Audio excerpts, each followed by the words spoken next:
श्रीगुरुभ्यो नमः। हरि ओम्।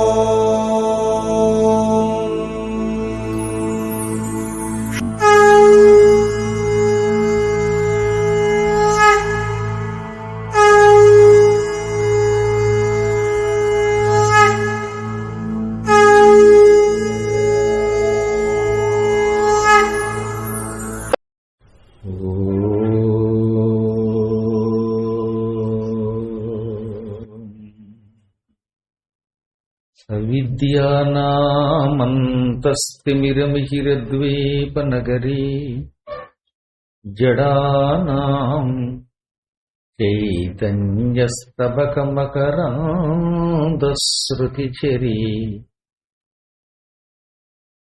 దరిద్రాణాం చింతామణిగుణనికా జన్మజలధౌ నిమగ్నానాం దంష్ట్రా మురరిపువరాహస్య భవతి. శుక్లాంబరధరం విష్ణుం శశివర్ణం చతుర్భుజం ప్రసన్నవదనం ధ్యాయేత్ సర్వవిఘ్నోపశాంతయే. వందే గురుపదద్వంద్వమవాంగ్మానసగోచరం రక్తశుక్లప్రభామిశ్రమతర్క్యం త్రైపురం మహః. నారాయణం నమస్కృత్య నరం చైవ నరోత్తమం దేవీం సరస్వతీం వ్యాసం తతో జయముదీరయేత్. సచ్చిదానందరూపాయ విశ్వోత్పత్యాదిహేతవే తాపత్రయ వినాశాయ శ్రీకృష్ణాయ వయం నుమః. నమః శివాభ్యాం నవయౌవనాభ్యాం పరస్పరాశ్లిష్టవపుర్ధరాభ్యాం నగేంద్రకన్యా వృషకేతనాభ్యాం నమో నమః శంకరపార్వతీభ్యాం. శక్తిహస్తం విరూపాక్షం శిఖివాహం షడాననం దారుణం రిపురోగఘ్నం భావయే కుక్కుటధ్వజం. గట్టిగా చెప్పండి జై శ్రీరామని. పరమ పవిత్రమైన స్కాంద పురాణంలో భాగంగా ఇప్పుడు మనం రేవాఖండంలో అడుగు పెట్టాం.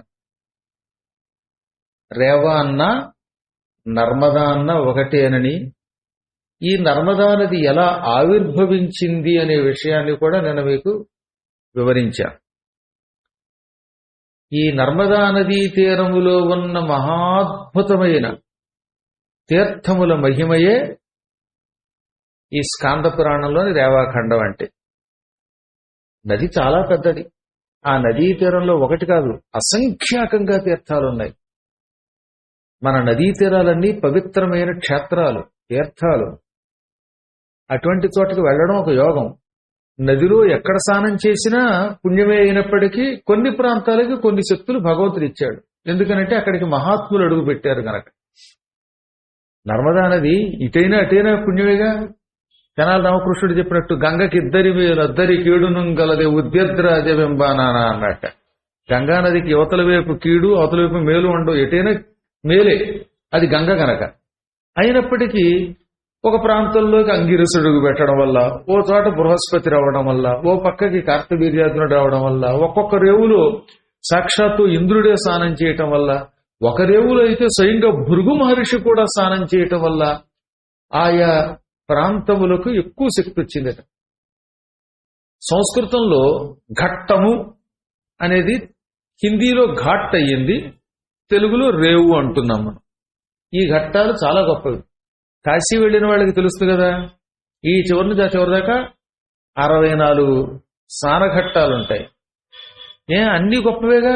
కానీ హరిశ్చంద్ర ఘట్టంలో స్నానం చేస్తే వచ్చే ఫలితం వేరు. హరిశ్చంద్ర ఘట్టంలో స్నానం చేసిన వాడికి సత్యం మీద నిలబడాలని కోరిక వస్తుంది.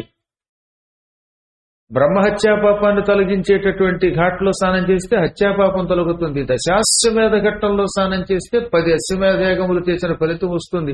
మణికర్ణికా ఘట్టంలో స్నానం చేస్తే ఇక జన్మమే ఉండదు, పునర్జన్మమే ఉండదు. కాకపోతే ఈ స్నానములు కాకి ములిగినట్టుగా కాకుండా భక్తితో చెయ్యాలి, శ్రద్ధతో చెయ్యాలి, సంకల్పపూర్వకంగా చేయాలి. స్నానం చేయటం ఒక ఎత్తట, స్నానం చేసేటప్పుడు దాని మీద ఉండే భక్తి శ్రద్ధ. ఈ భక్తి శ్రద్ధలే కాకుండా కొన్ని ఎడల సంకల్పంతో కూడా చెప్పుకోవాలి. చెంచలాత్మకృతము సంకల్పరహితంబు అయిన జపములెల్ల హాని పొందు.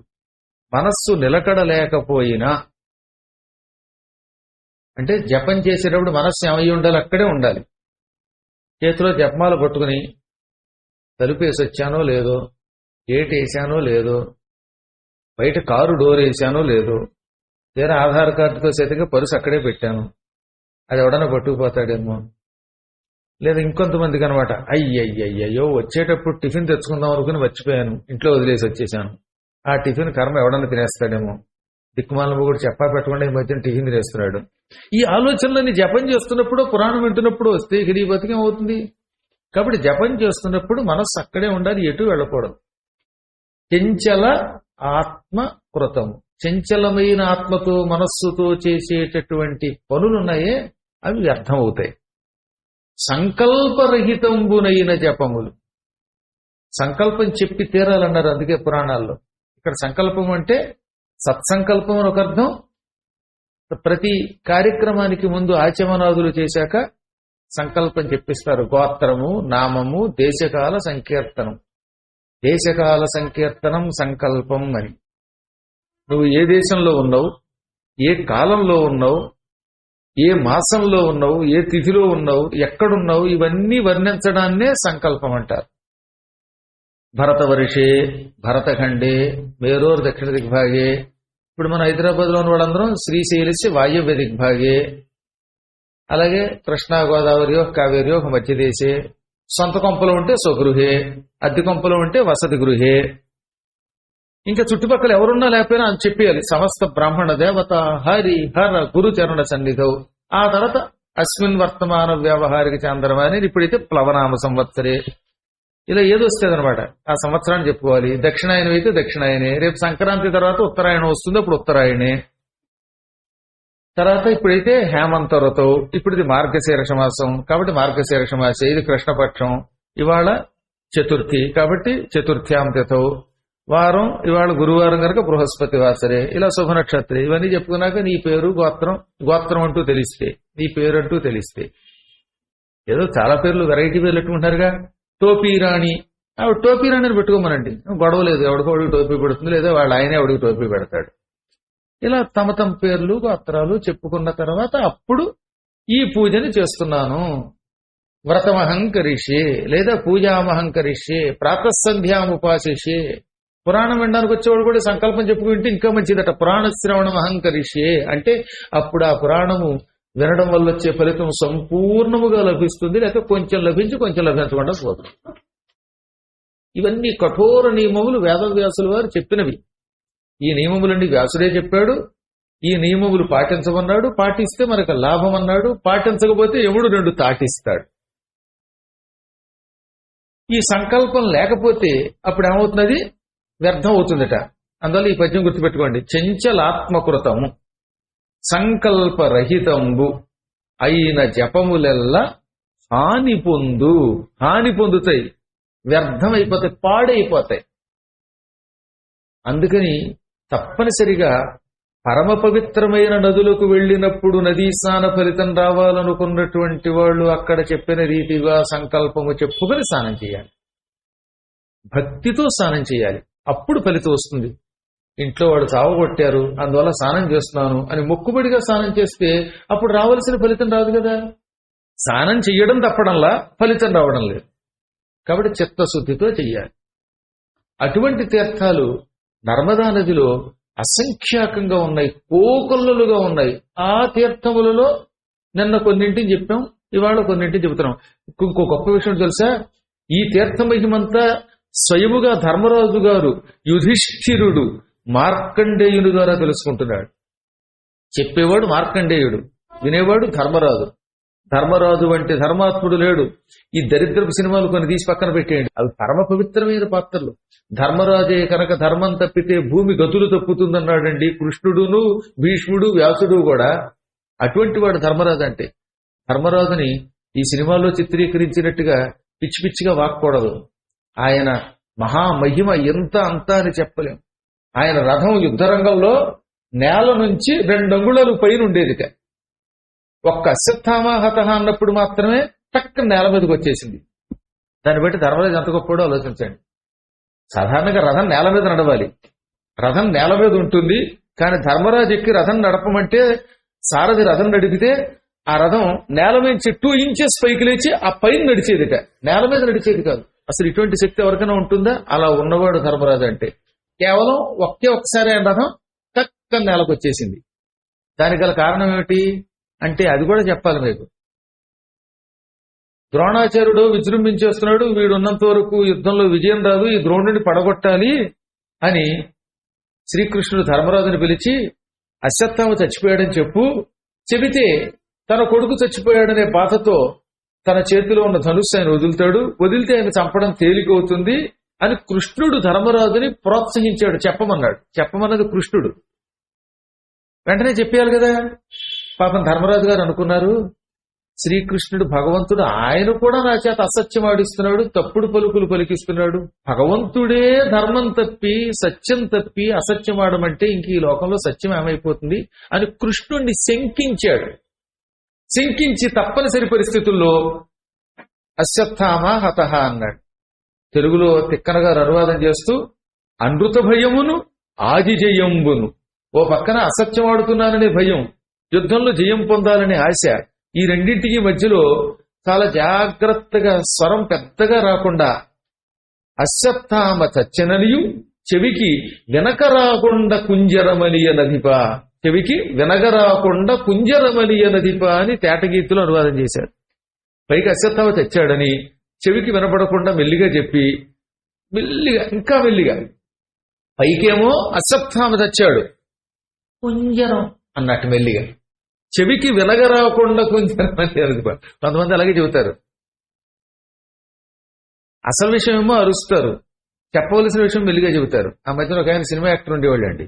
ఆ సినిమా యాక్టర్ పోసి పిచ్చిదానా, ఏది మెల్లగా చెప్పాలో ఏది గట్టిగా చెప్పాలో తెలియదు అనేవాడు. అది వాడి డైలాగ్. అలాగే పాపం ఈయన ఈ కుంజరం వినపడకుండా చెప్పాడు ఏనుగని. నిజంగా అశ్వత్థామ హతః అంటే ఆయనకి అసత్య దోషం రాదు. అలా అనడం వల్ల ఆయనకి పాపం రాదు. ఎందుకు వచ్చింది పాపం ఇప్పుడు? శ్రీకృష్ణుడిని శంకించటం వల్ల. పరమాత్మ కంటే గొప్ప ధర్మాత్ముడు ఎవడండి? ఆయన చెప్పాడు చైతివే. శ్రీకృష్ణుడు అంటే జగద్గురువు, నువ్వు అశ్వత్థామ హతః అన్నాడు. భగవంతుడు చెప్పింది ధర్మం, భగవంతుడు చేసింది సృష్టి. అటువంటి భగవంతుణ్ణి క్షణకాలం అనుమానించటం వల్ల ధర్మరాజు గారికి అసత్యమాడిన ఫలితం వచ్చి ఆయన రథం నేలకు వచ్చింది తప్ప అంతవరకు ఎప్పుడూ పైకి నేల పైకి 2 అంగుళాల పైకి లేచి రథం నడిచేదట. దీన్ని బట్టి ఎంత ధర్మాత్ముడు ఆలోచించండి. ఎప్పుడో హరిశ్చంద్రుడు శరీరంతో స్వర్గానికి వెళ్ళాడు. మళ్ళీ త్రేతాయుగం చివరి పాదంలో ధర్మరాజు గారు మాత్రమే శరీరంతో స్వర్గానికి వెళ్ళాడు. అటువంటి ధర్మరాజు గారిని మూర్ఖుడని గాని, అధర్మపరుడని గాని, బలవంతుడు కాడని గాని ఎవడన్నా అంటే వాడు కొన్ని వేల కోట్ల సంవత్సరములు, వేల సంవత్సరాలు కాదు, వేల కోట్ల సంవత్సరములు భయంకర క్రూర కఠోర నరకాల్లో పడతాడు. కుంభీపాకం వంటి నరకం కూడా వాడి ముందు తక్కువే అన్నారు. అంత పాపం వస్తుంది. నేను చెప్పడం కాదండి, వ్యాసుడు చెప్పిన మాటనే తిక్కన గారు తెలుగులో పద్యంగా రాశారు. యౌవని వాకిట ఇభమద పంకంబు రాజభూషణ రజో రాజినడగు యౌవని చారిత్రమెల్ల లోకములకు వజ్జయై వినయంబు నొరపు గరపు యవ్వని కడకంట నివ్వటిల్లెడు చూడ్కి మానిత సంపదలీనుతుండు ఎవ్వని గుణలతలు 7 వారాసుల కడపటి కొండపై కలయబ్రాపు అతడు భూరి ప్రతాప మహాప్రదీప దూర విఘటిత గర్వాంధకార వైరి వీర కోటీర మణిఘృణి వేష్టితాంఘ్రితలుడు కేవలమర్చుడే ధర్మసుతుడు. అసలు ఇలాంటి పద్యం మానవమతుడు రాయగలరా? ఒక ఆయన ఉన్నట్ట, ఆయన మహాచక్రవర్తి. ఆ చక్రవర్తి గారి దర్శనం కోసం ప్రపంచంలో ఉన్న రాజులందరూ వచ్చారు. రాజుగారి దర్శనానికి, మామూలు రాజుగారి దర్శనానికి అయితే మనలాంటి వాళ్ళు పెడతాం, చక్రవర్తి కదా అయినా. అందుకని సామంత రాజులు ఎక్కడెక్కడి వాళ్ళు మహానుభావులు వచ్చారు. వచ్చిన వాళ్ళంతా మనకు వల్లే మాంధాత కాలం నాటి డొక్కుకారుల్లో రారు కదా, మంచి మంచి మదపుటి ఏనుగుల మీద వచ్చారు, దిగ్గజాల మీద వచ్చారు, మదించిన ఏనుగుల మీద వచ్చారు. ఏనుగుల మీద వచ్చిన గుమ్మం దగ్గర ఏనుగు దిగి లోపలికి వెళ్లాల్సిందే. తెలుసు కదా వీరికి, వాహనాలతో లోపలికి ఎంట్రీ ఉండదు. అందుకని ఏనుగులన్నీ గుమ్మం దగ్గర వదిలి చెక్క లోపలికి వెళ్ళిపోతున్నారు వాడు. ఆ ఏనుగులు మామూలు ఏనుగులు అనుకున్నారా? సర్కస్ ఏనుగులు అయితే పీనుగులు తిండి లేక ఇలా ఉంటాయి. కానీ ఏనుగులు మంచి మదించిన బలమైన ఏనుగులు. ఏనుగు ఎప్పుడు గొప్పదనిపించుకుంటుంది? ఈ చెమట ఎంత ఎక్కువ కారితే, చెక్కిళ్ల నుంచి గండస్థలం నుంచి ఎంత ఎక్కువ మదజలము కారితే, మదజలం అంటే బాగా చెమట అన్నమాట, ఆ చెమట నీరు ఎంత కారితే ఆ ఏనుగు అంత బలమైనది. ఈ ఏనుగులన్నీ గుమ్మం దగ్గర పెట్టగానే ఈ రాజులు వాటి చెక్కిళ్ల నుంచి చెమట కారి కారి నేల మీద పడి నేలంతా బురద అయిపోయింది. వర్షాకాలంలో పొలాలు బురదైపోతాయే అలా బురద అయిపోయింది. బురద అయితే అయ్యింది. మరి ఇప్పుడు ఆ బురదలోంచి వీళ్ళు లోపలికి వెళ్ళాలి. వీళ్ళు ఏనుగు దిగేలోపు నేలంతా బురద అయ్యిందండి. ఆ బురదలోంచి దిగి లోపలికి వెళ్ళాలి కదా. ఆ లోపలికి వెళ్లే వాళ్ళల్లా నేనే ముందెడతానని తోసుకుని వెళ్ళిపోయారు. గురువు గారు రాగానే నేనే ముందు పువ్వు వెయ్యాలంటే నేనే పువ్వు వెయ్యాలని మన భక్తులు తోసుకొచ్చేసినట్టుగా, పాపము పక్కనున్న వాళ్ళు వద్దు అని అరిచినా వినిపించుకోకుండా తోసుకొచ్చినట్టుగా ఈ రాజులందరూ ధర్మరాజు గారి దర్శనానికి తోసుకుంటూ వెళ్ళిపోతారు. ఈ తోసుకుపోవడంలో ఏమైపోయింది? వాళ్ళని సామాన్యమైన రాజులా ఇక్కడి నుంచి ఇక్కడ దాకా నగలు వేసుకున్నారు. వాళ్ళ శరీరాలన్నీ నగలతో నిండున్నాయి. భుజములకున్న కీర్తులు భుజ కీర్తులు అంటారు, కేయూరములు అంటారు. చేతికి కంకణాలున్నాయి, చెవులకి కుండలాలున్నాయి, శిరస్సులకి కిరీటాలున్నాయి, మెడ నిండా గొలుసులున్నాయి. ఇలా తోసుకుంటూ వెళ్లడంలో ఈ నగలన్నీ ముక్కలే కింద పడ్డాయట. అంటే అంత కిక్కిరిసిపోయి వెళ్ళారన్నమాట. వాళ్ళకి నేను అని పక్క వాళ్ళని తోసుకెళ్లడంలో వాళ్ళ నగలన్నీ ముక్కలై పిండి అయిపోయి, మిక్సీలోనో గ్రైండర్లోనో వేసిన పిండి అయిపోయి ఆ బురదలో పడ్డాయి. ఏనుగు యొక్క మదజలం వల్లేమో నేల బురదయ్యిందిట. ఈ నగల పొడి ఎందులో పడగానే నేల ఏమైపోయింది? మళ్ళీ గట్టి అయిపోయిందిట. ఆ గట్టి అయిపోయిన నేలలో నుంచి ఎవరు ఒక మహారాజు దగ్గరికి వెడుతున్నారో ఆయన ధర్మరాజు. ఇంతకీ ఇది మొదటి పాదం నేను చెప్పేది. ఇప్పుడు మీకు అర్థమవుతుందా? యవ్వని వాకిట, యవని యొక్క వాకిట్లో ఇభమద పంకంబు, ఏనుగుల యొక్క మదజలము వల్ల ఏర్పడిన బురద, రాజభూషణ రజో రాజిని అడగు, రాజులు ధరించినటువంటి నగల యొక్క పొడితో అణిగిపోతుందో గట్టిపడుతుందో అతడు. ఎంత ఒక్క పాదానికి ఎంత అర్థం చూశారు మీరు? ఇంత పాదంలో అంత అర్థం ఎవడు చెప్పగలడండి? అలా చెప్పాడు కాబట్టి తిక్కనన్నారు ఆయన. ఆయన అద్వితీయుడు. తిక్కన గారి కవిత్వం ఇప్పుడు రాసేవాళ్ళతో తిక్క కవిత్వం, అది తిక్కన కవిత్వం. ఇక రెండో పాదం చూడండి. ఆయన ఎవరికైనా ఏదన్నా ఇవ్వాలనుకున్నాడు అనుకోండి, ఇవ్వాలనుకుంటే పసలు అనౌన్స్ చేయట. మన వాళ్ళు ఎవరికైనా ఏదైనా ఇవ్వాలంటే, నేను ఫలానా గుడికి ఫలానా వాళ్ళ అబ్బాయిని మనవణ్ణి, నా ఊరక్కడ, నేను నాగోల్లో ఉంటాను, ఇంకో చోట ఉంటాను, ఇంతకు తీసి 5 రూపాయలు అనౌన్స్మెంట్. 5 రూపాయలు ఇవ్వడానికి 500 సార్లు అనౌన్స్ చేస్తారు. ఈ అనౌన్స్మెంట్ అంతాను ఇచ్చేది ఎంతాను. కానీ ఆయన ఎవరి మీదైనా ప్రేమ కలిగి ఏదన్నా ఇవ్వాలనుకుంటే అస్సలు మాట్లాడకుండా ఏం చేస్తాట? ఇలా చూస్తాడు. కడకంట అంటే కంటి యొక్క చివరితో చూస్తాట. అవతల ఆయన అదృష్టం అసిస్టెంట్లు కట్టాడు. కొంతమంది అసిస్టెంట్ ఉంటారు, ఎన్నిసార్లు చూసినప్పుడు ఏం అర్థం అవ్వదు. ఈ అసిస్టెంట్ ఉంటే నాకేం ఉపయోగం? కానీ ఆయన అలా కాదు, కడకంటితో అలా చూడగానే వాళ్ళకి అర్థం అయిపోయి, ఓహో ధర్మరాజు గారు ఆయనకి ఇంత ఇమ్మన్నాడు, ఇలా అన్నాడంటే 1000 అన్నాడా, 2000 అన్నాడా, 3000 చూపులు పెట్టి కనిపెట్టేవారట. కనిపెట్టి బంగారపు కాసులు పట్టుకొచ్చి ఇచ్చేవారట. అసలు అనౌన్స్మెంట్ లేదు, ఒక మాట లేదు. ఎవ్వని కడకంట నెవ్వటిల్లుడు చూడ్కి మానిత సంపద లీనుచుండు. గొప్ప గొప్ప సంపదలు ఇస్తుంది, చూపుతో సంపదలిచ్చే మహానుభావుడు ఆయన ధర్మరాజు అంటే. ఇంకా ఎవరైనా ఇతరులకు చెప్పడం తేలిక, వాడు ఆచరించడు. గాని ఇదిగో 6:15 దీపం వెలిగించు, వీడు మాత్రం 7ంటికి వస్తాడు. కూర్చుని శ్రద్ధగా వినండి, వీడు మాత్రం అటు ఇటు తిరుగుతాడు. కానీ ఆయన అలా కాదట, ఎవరికి ఏమీ చెప్పడు. ఆయన ఉపన్యాసం చెప్పడు, గంటల గంటల మైకి దగ్గర కూర్చుని తాను నడుచుకొని చూపిస్తాడు, ప్రవర్తించి చూపిస్తాడు. అతని చరిత్ర, అతని క్యారెక్టర్, అతని ప్రవర్తన సమస్త లోకములకు గురువై వాడికి సద్బోధ చేస్తుంది. అంటే ధర్మరాజు ఇలా పూజ చేశాడు, మనం ఇలా చేద్దాం. ధర్మరాజు ఈ పూట ఇలా దానం చేశాడు, మనం ఇలా చేద్దాం. ధర్మరాజు యొక్క ప్రవర్తనే మనకి గురువు అని ధర్మరాజుని అందరూ అనుకరించేటట్లుగా ఆయన ప్రవర్తన ఉండేది.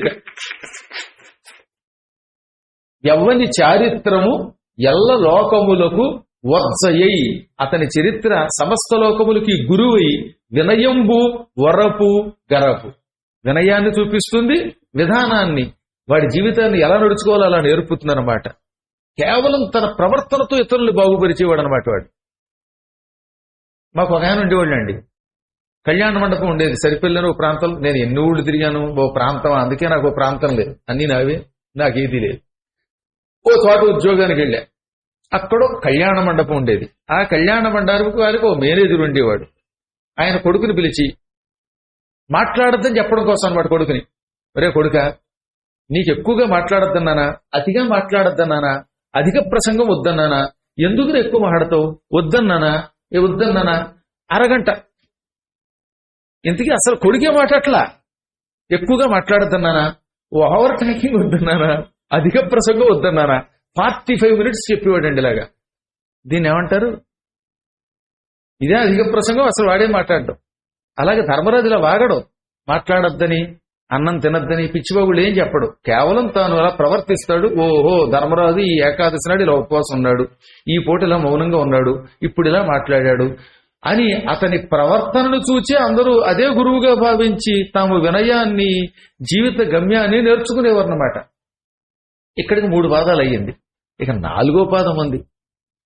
ఆయన కీర్తి అక్కడ ఎక్కడ అనడానికి వీల్లేదు. కొంతమంది కీర్తి కొన్ని ప్రాంతాల్లోనే ఉంటుంది, కొంతమంది హైదరాబాద్కే పరిమితం, కొంతమంది తెలుగు రాష్ట్రాలకి పరిమితం, కొంతమంది హిందీ రాష్ట్రాలకి పరిమితం, కొంతమంది భారతదేశానికి పరిమితం. కానీ ధర్మరాజు అలా కాదే, ఆయన గుణములు తీగలట. ఇళ్లలో మల్లె తీగలు, సన్నజాతి తీగలు మొదలైన తీగలు వేసేవారు పూర్వం. ఆ తీగలు అలా పైదాకా పాకేవండి, డాబా పైదాకా. తీగ ఎలా అయితే పైకి పాకుతుందో, ధర్మరాజు గారి గుణములనే తీగలు తూర్పు, పడమర, ఉత్తరం, దక్షిణం అనే తేడా లేకుండా అన్ని దిక్కులకి వ్యాపించిందిట. అనగా ఎక్కడికెళ్ళినా ధర్మరాజు కీర్తి. ఆ రోజుల్లో భూమండలమే కాక స్వర్గలోకంలో కూడా ధర్మరాజు గారిని ఇంద్రుడి దగ్గర నారదుడు ప్రశంసించేవాడు, పాతాళంలో ప్రశంసించేవాడు. సప్త సముద్రములు దాటి చిట్ట చివరి కొండదాకా ఆయన గుణమనే తీగ పాకింది. అంటే ఆయన కీర్తి ఎంత వెళ్ళిందో ఆలోచించండి. ఎవ్వని గుణలతలు 7 వారాసుల కడపటి కొండపై కలయబ్రాకు. అతని గుణలతలు సప్త సముద్రములు దాటి చిట్ట చివర అస్తమగిరి పశ్చిమాద్రి దగ్గరికి వెళ్లి అక్కడ దాకా చేరిపోయేది. ఆ తర్వాత వెళ్ళడానికి అవకాశం లేదు, ఎందుకంటే అన్ని సముద్రాలు గనక. అనగా ఆయన కీర్తి సర్వత్రా వ్యాపించింది. ఇంత చెప్పి అతడు అన్నాడు. ఆయన ఎవడతడు? భూరి ప్రతాప, మహాపరాక్రమం కలిగిన వాడు. ఆ పరాక్రమం ఎటువంటిదట? మహాప్రదీప, గొప్ప దీపం. ఈ దీపాలు మామూలు దీపాలు, కానీ ఆయన పరాక్రమం చాలా గొప్ప దీపం. ఆ దీపం ఎటువంటిది? దూర విఘటిత గర్వాంధకార వైరివీర. చీకటి పోవాలంటే దీపం వెలిగించాలి. ఆయన శత్రువులందరికీ అహంకారం అనే చీకటి ఉన్నది. మేము గొప్పవాళ్ళం అని గర్వంతో ఉండేవారట. ఈ గర్వం ఓ చీకటి. ఈ గర్వం అనే చీకటిని ఆయన పరాక్రమం అనే దీపం తొలగించింది. అనగా ఆయన పరాక్రమమునకు వైరులు దాసోహం అన్నారన్నమాట. అలా దాసోహం అన్నాక వాళ్ళు ఏం చేశారు? ఎప్పుడైతే అహంకారం తొలగిపోయిందో, గర్వం అనే చీకటి తొలగిందో, ఆయన పరాక్రమం దెబ్బకి లొంగిపోయారో వెంటనే వచ్చి కాళ్ల మీద పడ్డారు. కాళ్ల మీద పడేవాళ్ళు కిరీటం తీసి నమస్కరించేవారు. కానీ ఇక్కడ వాళ్ళు మాత్రం కిరీటముతో సహా నమస్కారం చేశారు. సాధారణంగా కిరీటం ఎప్పుడు శత్రువుల కాళ్ళ మీద పెట్టరండోయ్. పెట్టాలంటే అవతల వాడి మీద వాళ్ళకి అంత భయభక్తులు ఉండాలి. వెంటనే వాళ్ళు తమ శిరస్సు మీద ఉన్న కిరీటములతో సహితంగా ఆయన పాదాలకి నమస్కరిస్తే వాళ్ళ శిరస్సుల మీద ఉన్న కిరీటములకు నవరత్నాలు ఉన్నాయి. వాళ్ళేం సామాన్యులు కాదు కదా. నవరత్నములు తాపడము చెయ్యబడిన కిరీటములు ఆయన పాదాల మీద పెట్టారు. ఆ నవరత్నములు ఆయన పాదముల మీద అద్దగా వెలిగిపోతున్నాయట. వైరి వీర కోటీర మణి ఘృణి వేష్టిత అంఘ్రితలుడు. శత్రువుల కిరీటముల మీద ఉన్న మణుల కాంతి చేత దగదగా వెలుగుతున్న చుట్టుకొనబడిన పాదపద్మములు కలిగినటువంటి వాడు. అటువంటి వాడు కేవల మర్త్యుడే ధర్మసుతుడు. ఆయన సామాన్య మానవుడా ధర్మరాజంటే? అసలు ఏం పద్యం అండి ఇది. ఇటువంటి పద్యాలు రాశారు కాబట్టి వాళ్ళ కవిత్వం నిలబడింది. ఇప్పుడేమో చచ్చేచేడి ఆంధ్రపత్రిక ఇచ్చట అమ్మబడును, అన్నం ఎక్కడ బాగా అమ్మబడును, ఇవే పద్యాలు. ఏది అలంకారమో తెలియదు, ఏది అలంకారమో తెలియదు, ఏది అన్వయమో తెలియదు, ఏది రూపకమో తెలియదు, ఏది పడితే అది రాసిపారేయటం. అంటే చాపవేసెనువాడు అది పద్యంట, స్నానము చేసెనువాడు అది పద్యమే. ఇది కవిత. ఇప్పుడు పాటలు కూడా చూస్తాం కదా, కొట్టండి తిట్టండి గెల్లండి చంపండి ప్రేమ, ఇదా. ఆ పాట వినగానే చెంబుండీళ్లలో దూకి తెచ్చిపోవాలనిపిస్తుంది, చెంబుండీళ్ళు లేక. కానీ ఇలా అయిపోయింది కాలప్రభావం. మంచి అద్భుతమైన భావన, ఆ భావమునకు తగిన భాష పరిగెత్తుకుంటూ వెళ్ళాలి. అది కవిత్వం అంటే. ఎందుకు చెప్తున్నారు ఇదంతా? అంతటి మహనీయుడు ధర్మరాజు అంటే. అటువంటి ధర్మరాజు తీర్థయాత్రలు చేస్తూ నర్మదా నదీ తీరంలో స్నానానంతరం ఒడ్డున కూర్చుని మార్కండేయ మహర్షిని నర్మదా మహిమ చెప్పమంటే ఇంకా అంతకంటే అదృష్టం ఉందండి. వినేవాడు ధర్మాత్ముడు, ఇక చెప్పేవాడు పిలిస్తే శివుడు పలుకుతాడు. అటువంటి మార్కండేయుడు. మార్కండేయుడు శివ అంటే శివుడు వచ్చి అక్కడ కనబడతాడు. ఆ మార్కండేయుడు పిలిస్తే విష్ణువు పలుకుతాడు. మార్కండేయుడు పిలిస్తే అమ్మ పలుకుతుంది, బ్రహ్మ పలుకుతుంది. అంతమందిని తన దగ్గరకు రప్పించుకునే మహాశక్తి కలిగిన మహానుభావుడు మార్కండేయుడు. పురాణవేత్త. చెప్పేవాడు మార్కండేయుడు, వినేవాడు ధర్మరాజు. అందుకే ఈ తీర్థముల మహిమ విన్న మీరందరూ కూడా ఆ స్థాయి కడతారు. అందుకు వినాలి. ఆ ధర్మరాజు ఏమని అడిగాడు? మహాత్మా, ఈ నర్మదా తీరంలో ఉన్న ఒక్కొక్క తీర్థం గురించి నాకు చెప్పు. అంగిరస తీర్థం అని ఒక తీర్థం ఉంది ఉన్నాను. ఈ ఆంగిరస తీర్థం ఎలా వచ్చింది, దీని కథ ఏమిటి, కారణం ఏమిటి, నర్మదా నదీ తీరంలో ఒక రేవుక పేరు ఎలా వచ్చిందని అడిగితే అప్పుడు ఆయన చెప్పాడు. పూర్వం ప్రజాపతులలో అంగిరుడని ఒక ఆయన ఉన్నాడు. అంగిరహ సకారాంత శబ్దం అది. తెలుగులో తత్సమంలో ఆంగిరుడు, ఆంగిరసుడు అని కూడా పిలుస్తాం. అంగిరుడికి సంబంధించింది ఆంగిరసం అన్నమాట. ఈ గోత్రం వాళ్ళే ఆంగిరస గోత్రులు అంటే. ఇతడు సప్త ఋషుల్లో ఒకడు కూడా.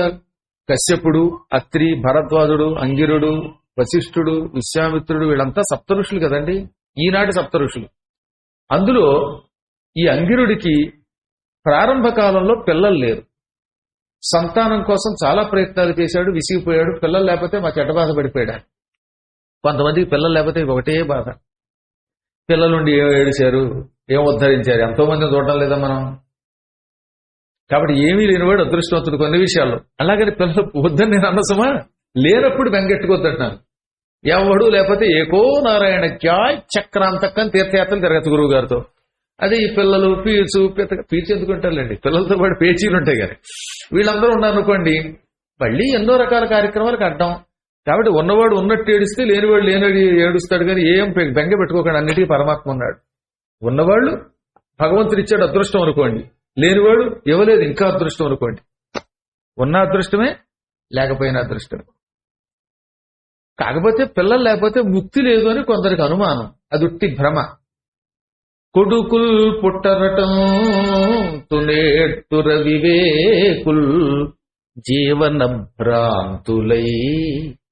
కొడుకుల్ పుట్టరే కౌరవేసునకు అనేకుల్ వారిచే ఏ గతుల్ వడసల్ పుత్రులు లేని ఆసుకునకు వాటిల్లనే దుర్గతుల్.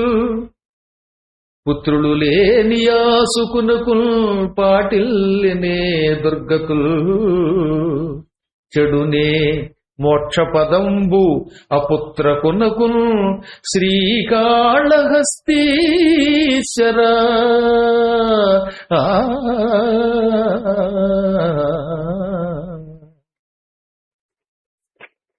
కొంతమంది కొడుకులు పుట్టలేదో అని ఏడుస్తారు. ఇదో ధృతరాష్ట్రుడు అన్నాడు, వాడికి ఎంతమంది కొడుకులు. మనం ఎరిగిన వాళ్ళు 100 మంది కాదండోయ్, గాంధారికి 100 మంది కొడుకులు, ఒక కూతురు. ఇది కాక వాడికి మొత్తం భార్యలు 108 మంది ఏకంగా. అందుకే అక్కడ ఏమంటాడు, పత్ని శతంబు అన్నాడు. భీష్ముడు ఈ వంశం పాడైపోతోంది, నేను బ్రహ్మచారిని, ఎక్కువ మంది పిల్లలు పుడితే ఈ వంశం చంద్రవంశం అభివృద్ధి అవుతుందని కన్యాశతం పట్టుకొచ్చి ఇచ్చాడు.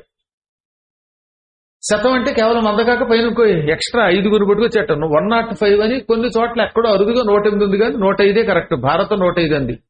105 మంది. గుర్రం గుడ్డిదైనా దానాకి తక్కువ లేదని గుడ్డాడికి 105 భార్యలు. అందులో చాలా మందికి 10 మంది సంతానం. అందులో ఒక ఆవిడికి పుట్టినవాడు యూత్సుడు. చిట్ట చివరికి వాడొక్కడు మిగిలాడు, పాండవుల వైపు వెళ్లడం వల్ల. మిగతా వాళ్ళంతా యుద్ధంలో తెచ్చారు. కాబట్టి ధృతరాష్ట్రుడికి బోలెడంత మంది సంతానం. అందుకే ఇక్కడ 100లా కౌరవేసునకు అనేకులు అన్నాడే. చాలా మంది సంతానం ఉన్నారు, కొడుకులు చాలా మంది ఉన్నారు. ఏం లాభం? వారి వల్ల ఆయనకేం శుభం? అసలు పుత్రులే లేరు శుకుడికి. ఆయన శుభ్రంగా మోక్షం పొందాడు. కాబట్టి భగవంతుణ్ణి భక్తితో పట్టుకుని గురువు గారు చెప్పిన పురాణములు శ్రద్ధ, ఆసక్తి, భక్తి, సంసక్తితో వింటే ఈ జన్మలో ముక్తి పొందుతారు తప్ప ఈ బోడి సంతానం వల్ల మనకేం వస్తుందని అనుకోరు. అందున ఇంకొక విషయం మీకు చెప్తాను స్పష్టంగా, ఇది కలియుగం. భవిష్యత్తులో కొడుకులు పిండం పెడతారనే ఊహ విడిచిపెట్టండి. అసలు ఎవరు ఏం చేస్తారో తెలియదు. అందున ఎక్కువ మంది పిల్లలంతా అమెరికా, ఆస్ట్రేలియా, అంటార్కిటికా, అండమాన్ను, ఇంకో దొండమాన్ను ఇక్కడ తిరుగుతున్నారు. ఊళ్ళో ఉన్న రారు. ఈ స్థితిలో ఇతరుల వల్ల మనకి ఏదో ఒరుగుతుంది అనుకోకుండా ఎవరికి వాళ్ళు తమను తాము ఉద్ధరించుకోండి. భక్తితో భగవంతుడిని పట్టుకోండి, భగవత్ కథ వినండి, భాగవతం వినండి, అప్పుడప్పుడు తీర్థయాత్రలు చేయండి, గురు సంకీర్తనం చేయండి. ఈ జన్మలోనే తరిస్తారు, లేకపోతే నరకం వరిస్తారు. ఉద్ధరేదాత్మనాత్మానం, తనను తానే ఉద్ధరించుకోవాలని భగవద్గీతలో కృష్ణుడు చెప్పాడు. అయినప్పటికీ సంతానం కావాలని కోరుకోవడం అనేది ఈ మానవ లక్షణం. అంగిరుడు ఎందుకు అనుకున్నాడంటే, నేను మహాత్ముణ్ణి, పండితుణ్ణి, ప్రజాపతిని, బ్రహ్మమానస పుత్రుణ్ణి, సప్త ఋషులలో ఒకణ్ణి, నాకంటూ ఒక వారసుడు లేకపోతే రేపు భవిష్యత్తులో నా కీర్తి, నా గోత్రం ఎలా నిలుస్తాయి అనుకున్నాడు ఆయన. పైగా అది యుగాది. ఇప్పుడంటే చాలా కాలం గడిచింది. కృతయుగం యొక్క ఆరంభకాలం. అప్పుడు సంతానం లేకపోతే భూమి నశిస్తుంది. ఆ రోజుల్లో సంతానం చాలా అవసరం. ఎందుకంటే ప్రజలు చాలా తక్కువ ఉన్నారు. లిమిటెడ్ పీపుల్ని మాత్రమే బ్రహ్మగారు సృష్టించాడు. అందుకని బాగా జనాభా అభివృద్ధి కావాలి.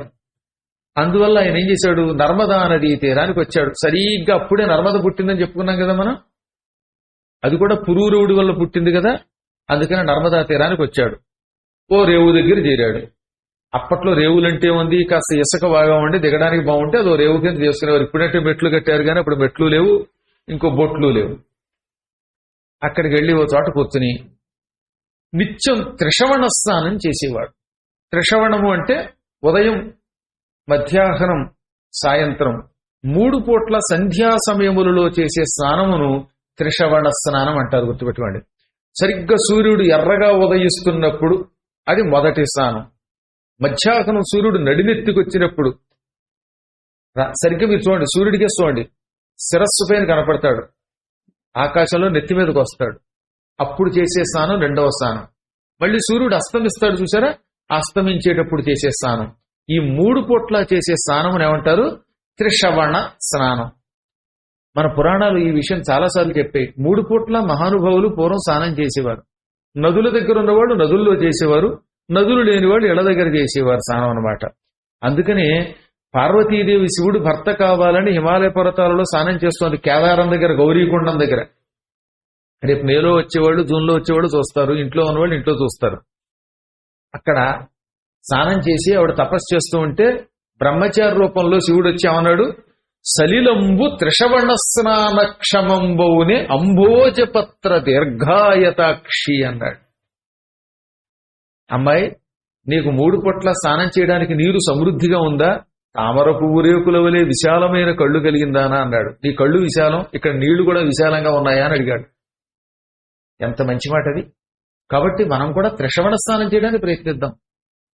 కలియుగంలో త్రిశవణం చేయకపోయినా ద్విషవణం చేసినా పర్వాలేదు, పొద్దున్న సాయంత్రం చేసినా పర్వాలేదు. సాధ్యమైనంత వరకు కనీసం 2 పూట్లైనా స్నానం చేయండి. అందులో ముఖ్యంగా ఉపన్యాసానికి వచ్చేవాళ్ళు అండి హాయిగా స్నానం చేసి చక్కగా రుద్దుకుని అంతో ఎంతో సెంటు పూసుకొస్తే నేను ఫెయింట్ అవ్వకుండా ఉంటాను. అయితే ఇది మినహాయింపు ఉందండో, ఎక్సెప్షన్. ఆఫీసు నుంచి డైరెక్ట్ ఉపన్యాసానికి వస్తారు కదా పాపం, కాబట్టి వాళ్ళు ఉపన్యాసం మానేసి ఇంటికి వెళ్లకుండా వాళ్ళు రావచ్చు. వాళ్ళు కొంచెం ఆ మాత్రం దూరంలో ఉండి వినండి.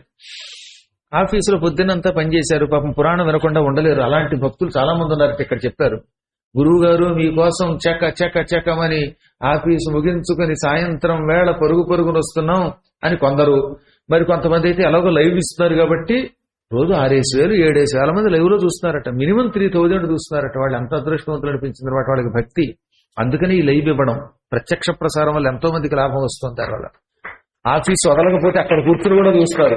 ఈ 2 hours కంప్యూటర్ కట్టేసి తలుపేసేసుకుంటారు లోపల.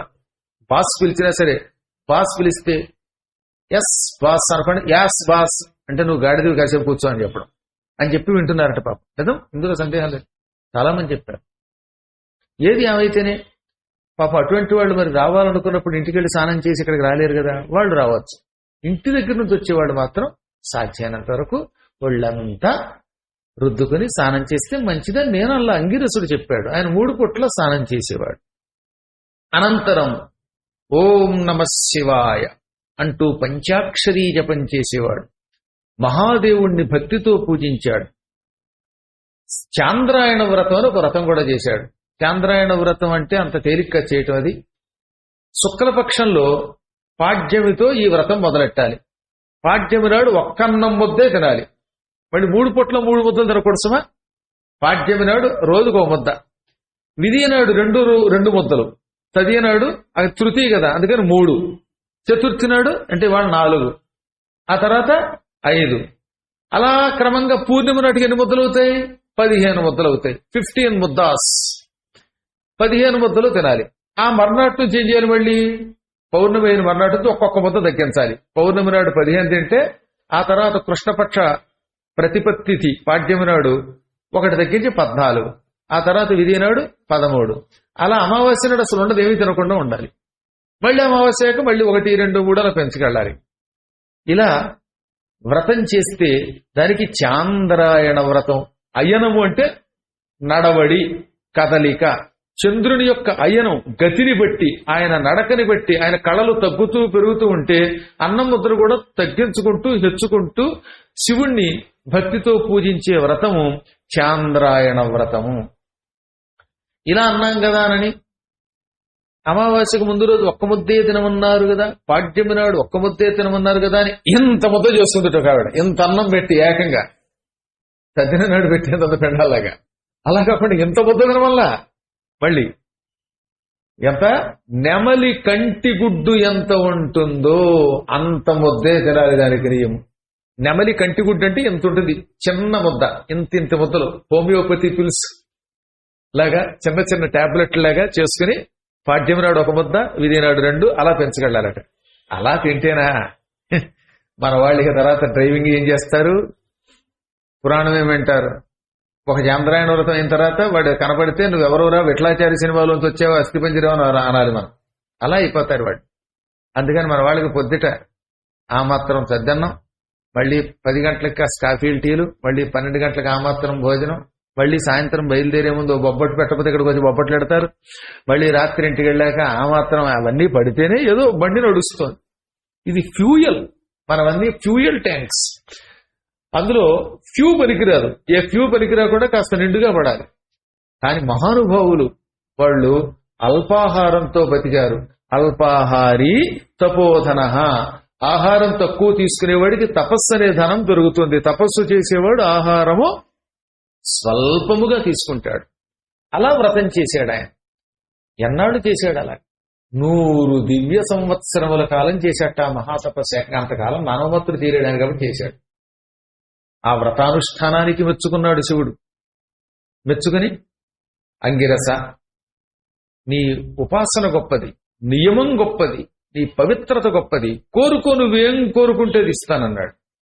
అప్పుడు ఆయన నాకు ముగ్గురు కొడుకుల్ని ప్రసాదించు.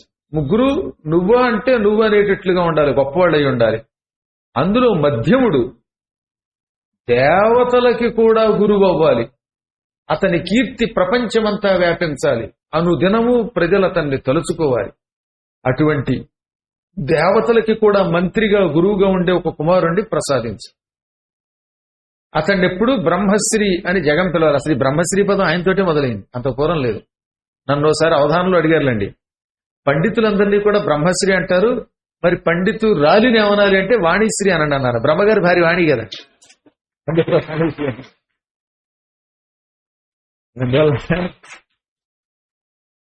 ఈ బ్రహ్మశ్రీ పదానికి ఆద్యుడు ఆయన అన్నమాట. సర్వలోక పూజితుడు అవ్వాలి అతడు. అతన్ని చూస్తే సజ్జనులు మెచ్చుకోవాలి. అతని దగ్గర విద్య అక్షయంగా ఉండాలి. అనగా తథాస్తు, నీకు ముగ్గురు కొడుకులు కడుగుతారు. మొదటివాడు ఉతత్సుడు లేక దీర్ఘతముడని పిలువబడతాడు, మహాత్ముడవుతాడు. రెండోవాడు బృహస్పతి అనే పేరుతోటి కీర్తి పొందుతాడు. నువ్వు చెప్పినట్టుగా దేవతలకి మంత్రి అవుతాడు, గురువు అవుతాడు, మహాపండితుడు అవుతాడు, ఇంద్రుడి చేత పూజలు అందుకుంటాడు, గ్రహము కూడా అవుతాడు. అనుదినము ఎవరు అతన్ని తలుచుకోకుండా ఏ పని చేయరు. అంటే ఎవరైనా తెలివైన వాడైతే బుద్ధికి బృహస్పతి అనేవారు అనమాట. ఆ రకంగా బృహస్పతిని తలుచుకుంటారు. అతడు రాసిన స్మృతులు, జ్యోతిశాస్త్రం జగత్ ప్రసిద్ధికి ఎక్కుతాయి.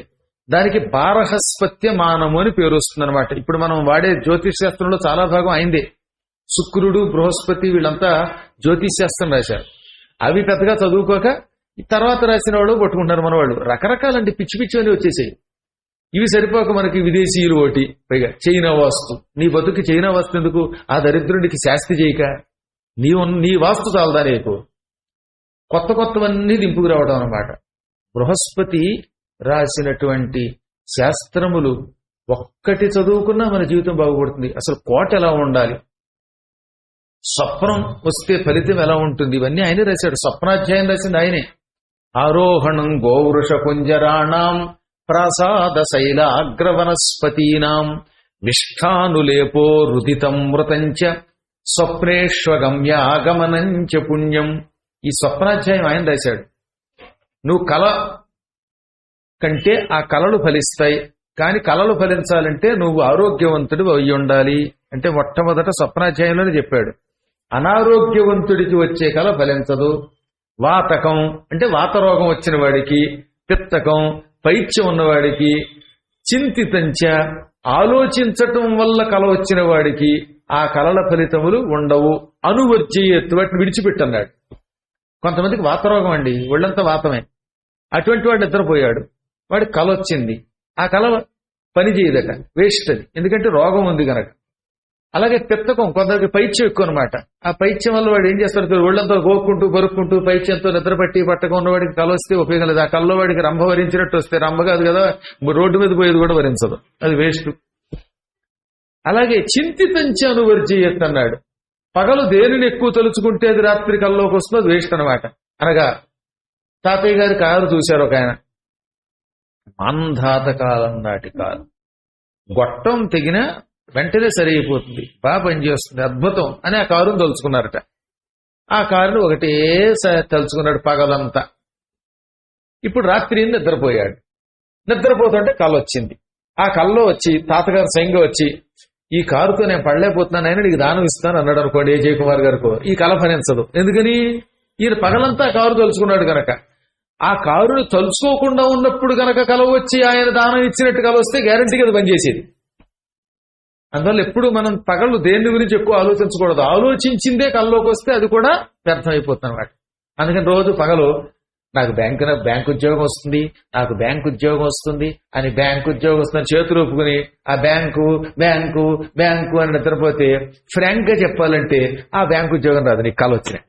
దాని గురించి తలుచుకో, తనంత తాను కళ రావాలి. అలాగే గురువు గారు విమానంలో నన్నేమో బదరీ తీసుకెళ్లారని మీరు ఎవరన్నా కలలో అనుకుంటే అది కూడా వేస్ట్.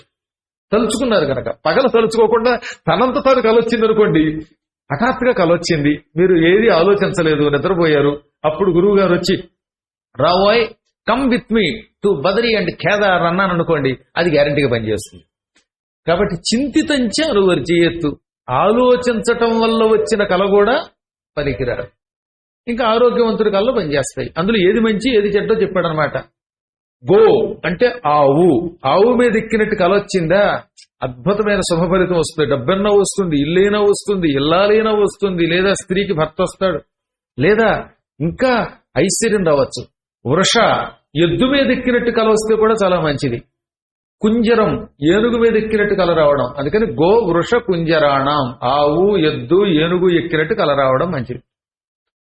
ప్రాసాద పెద్ద బిల్డింగ్ పైకి ఎక్కినట్టు కలొస్తే భలే మంచిదండోయ్. మంచి భవనం మీదగా ఎక్కినట్టు కలొస్తే ఏడా తిరగకుండా ఉప్పల్లో గురువు గారికి దగ్గరలో ఓ ఫ్లాట్ కొనుక్కొని ఫ్లాట్ అయిపోతాడు, అక్కడ ఇల్లు కట్టుకుని సుఖంగా ఉంటాడు. అప్పు లేకుండా ఇల్లు కట్టుకోడు. శైల కొండెక్కినట్టు కలొస్తే కూడా మంచిది. కొండ మీదకి ఎక్కి కిందకు దూకినట్టు కల రాకూడదు. మళ్ళీ కొండెక్కి పైన కూర్చున్నట్టు కలొచ్చిందా అద్భుతమైన ఫలితం వస్తుంది. వనస్పతీనాం చెట్టు పైకెక్కినట్టు కలొచ్చిందంటే అది కూడా మంచిది. విష్టానులేప, విష్ట అంటే మలం. ఏ శాశ్వత్ గారు వెళ్ళారు అక్కడ, కాస్త దాన్ని తీసుకుని ఒళ్ళంతా పూసుకున్నట్టుగా రాత్రి కల రావాలి. ఇతరులు పూసినట్టుగా తాను పూసుకున్నట్టుగా. మళ్ళీ పిల్లల్లో అయితే పర్వాలేదు, మరి పెద్దాళ్ళది బాగుండదు, కానీ మలం పూసుకున్నట్టు కలొచ్చిందా ఇక చూడండి వాడి ఇంట్లో వద్దంటే బంగారం అండి బాబు. ఇంక అటువంటి వాడు మంచి ప్రవచన మండపం కట్టేటటువంటి వాడికి కలొచ్చిందంటే ఒక్కొక్కడు వచ్చి బంగారం గాజిచ్చేవాడు ఒకడు, కుండలాలు ఇచ్చేవాడు ఒకడు, కంకణాలు ఇచ్చేవాడు ఒకడు, తనంత తను రావాలి కళ. మళ్ళీ పగలంతా ఆలోచిస్తే అది కళలోకి వస్తే వేస్ట్ అని చెప్పాను కదా. తన ఎంత తాను కళలో బలం పూసుకున్నట్టు అనుకోకుండా కలొస్తే బంగారం వస్తుందట. ఎవడన్నా ఏడుస్తున్నట్టు కలొస్తే వాడు 100 ఏళ్ళు బతుకుతాడు, అది మంచిదే. రుదితము అంటే ఏడుస్తున్న వాడిని చూడటం కూడా. మృతంచ ఎవడైనా చచ్చినట్టు కలొస్తే ఆ చచ్చిన వాడి శవాన్ని చూస్తే అది కూడా మంచిది, చాలా శుభం కలుగుతుంది. స్వప్నేష్వగమ్యాగమనంచ పుణ్యం వెళ్ళకూడని చోటికి వెళ్ళినట్టు కలొస్తే, పొందకూడని స్త్రీని పొందినట్టు కలొస్తే అది కూడా పుణ్యం, పుణ్యం ఇస్తుంది. కలలో ఇళ్ళలో కాదు, ఇవన్నీ పుణ్యం.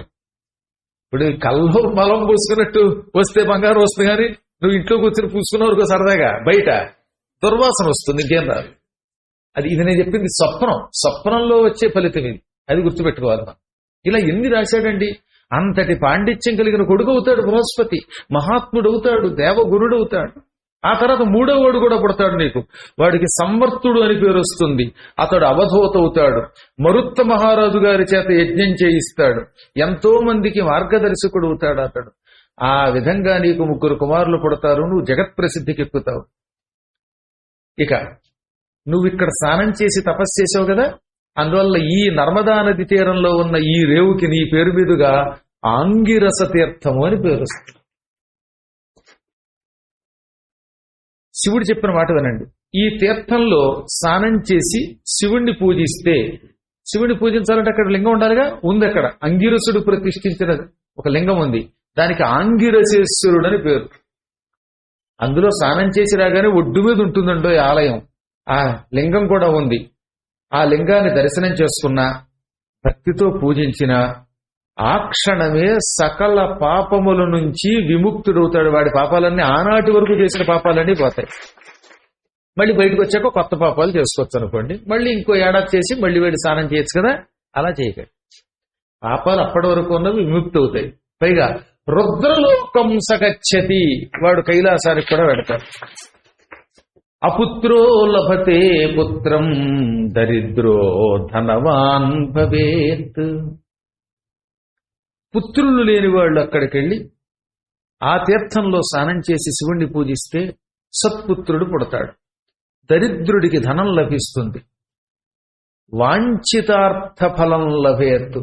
అందులో స్నానం చేసి శివుడికి భక్తితో నమస్కారం చేసుకున్నవాడు ఏదనుకుంటే ఆ కోరిక తీరుతుంది, కోరుకున్న కోరిక తీరుతుంది, ఆ సంపద వస్తుంది. ధర్మరాజా, ఇది ఆంగిరస తీర్థ మహామహిమ. ఇక ఇప్పుడు నీకు కోటి తీర్థ మహిమ చెబుతున్నాను. ఈ తీర్థం దాటి 1-2 మైళ్ళు ఎడితే అక్కడ కోటి తీర్థం అని ఒక తీర్థం ఉన్నది. అక్కడ ఆ తీర్థానికి ఆ పేరు ఎందుకు వచ్చింది? అక్కడ స్నానం చేస్తే కోటి తీర్థములలో ఒకేసారి స్నానం చేసిన ఫలితం వస్తుంది. అసలు అది అసంభవం కదా నిజానికి. ఒక రేవులో స్నానం చేస్తే ఒక రేవులో స్నానం చేసిన ఫలితం రావాలి, కానీ ఇక్కడ అలా కాదు. ఆ రేవులో స్నానం చేస్తే, ఒకసారి స్నానం చేస్తే ఒకేసారి కోటి నదులలో స్నానం చేయటం వల్ల వచ్చే ఫలితం వస్తుంది. అక్కడ ఒక బ్రాహ్మణుడికి అన్నం పెడితే 1,000,000 మంది విప్రులకు అన్నం పెట్టిన ఫలితం లభిస్తుంది. అక్కడ ఒక్క బంగారు కాసు దానం చేస్తే 1,000,000 కాసులు దానం చేసిన ఫలితం లభిస్తుంది. అక్కడ స్నానం చేసి పితృదేవతలకి తర్పణం ఇస్తే శాశ్వతంగా పితృదేవతలకి తద్దినాలు అవి పెట్టిన వాడు పొందే పుణ్యం పొందుతాడు. ఈ లోకంలో చాలా మందికి సంతానం లేకపోవడానికి గల కారణం, అనేకములైన ఇబ్బందులకి కారణం పితృదేవతానుగ్రహం లేకపోవటమే. దేవతానుగ్రహం కంటే పితృదేవతానుగ్రహం ముఖ్యమండి. దేవతలు అనుగ్రహించకపోతే వచ్చే నష్టం తక్కువ, కానీ పితృదేవతలు అనుగ్రహించకపోతే ఆ వంశంలో ఒక్కడు సుఖంగా ఉండడు. అందుకే ఒక్కొక్క ఇంట్లో ఎప్పుడు దరిద్రమే. ఒక్కొక్క ఇంట్లో ఎప్పుడు భార్యకి భర్త, భర్తకి భార్య దూరం అయిపోతూ ఉంటారు. ఒక్కొక్క కుటుంబంలో సంతానం ఉండదు, పుట్టినా వాళ్ళు ఏడిపిస్తారు. దీనికి గల కారణం పితృదేవతలకి పిండ ప్రదానాలు ఒకప్పుడు సక్రమంగా జరగలేదు. దానివల్ల వాళ్ళు శపిస్తారు. ఆ శాపానికి గురైనటువంటి వాళ్ళ వంశాలలో దౌర్భాగ్యంతో ఏడుస్తాయి. అటువంటి దానికి విమోచనం ఏమిటి? ఈ కోటి తీర్థమునకు వెళ్లి స్నానం చేసి 2 చేతులు జోడించి పితృదేవతలకు నమస్కరించి 3 మార్లు చేతిలోకి నీళ్లు తీసుకుని, పితృదేవతలారా, మేము తెలుసో తెలియకో అపచారం చేశాం, మా వంశం వాళ్ళం పితృకార్యాలు చెయ్యలేదు, తద్దినములు పెట్టలేదు, పాప ప్రాయశ్చిత్తంగా, ఆ పాపమునకు ప్రాయశ్చిత్తంగా ఇప్పుడు మీకోసం 3 సార్లు నీళ్లు వదులుతున్నాం. ఈ నీటితో మీరు సంతృప్తి పొందండి, మమ్మల్ని అనుగ్రహించండి అనుకుంటే చాలట. వెంటనే పితృదేవతలు అనుగ్రహిస్తారు. ఇక వీరికి భవిష్యత్తులో ఏ కష్టము నష్టము లేకుండా వాళ్ళు అనుగ్రహిస్తారు. అక్కడ మహాదేవుణ్ణి పూజిస్తే, శివుణ్ణి పూజిస్తే వాజపేయం అని ఒక యజ్ఞం ఉన్నది. ఆ యజ్ఞం చేసిన మహాఫలితం లభిస్తుంది. ఇది కోటి తీర్థ మహాత్మ్యం.